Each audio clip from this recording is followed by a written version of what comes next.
Hey guys, welcome back to our channel. In this tech tutorial video, we're going to show you where you can find site permissions you have given on Google Chrome to websites you have visited.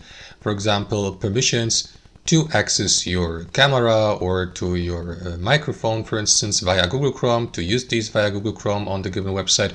So let us show you where you can find these site permissions to enable or disable them. So what you want to do is launch Google Chrome, and after that click into these three dots in the top right. Click into settings here, and after that navigate to privacy and security. After that click into site settings.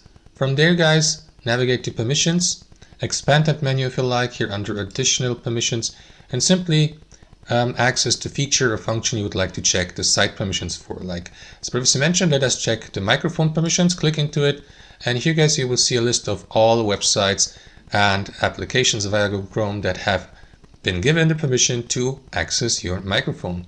Like for example Grok, we see here, Slack, and you may take away that permission by clicking into that trash icon here, or customize these permissions even more by clicking into that arrow to the right icon here. Here we see also a list of all websites that have been blocked from that access to your microphone. And here guys, under default behavior, you may grant or set up a default behavior for websites, for example, to not give them the permission to use your microphone, or to give them permission to at least ask you for permission whenever you access them for the first time, so that they may ask you if you want them to, or want to give them the permission to access your microphone, so that they will be added to that list once you have given that permission, guys. So that's basically it. It works basically the same way for any other function type here under permissions. So simply go through these categories: microphone, camera, location, notifications, and so on and so forth, guys, and grant these permissions or take them away from the given website.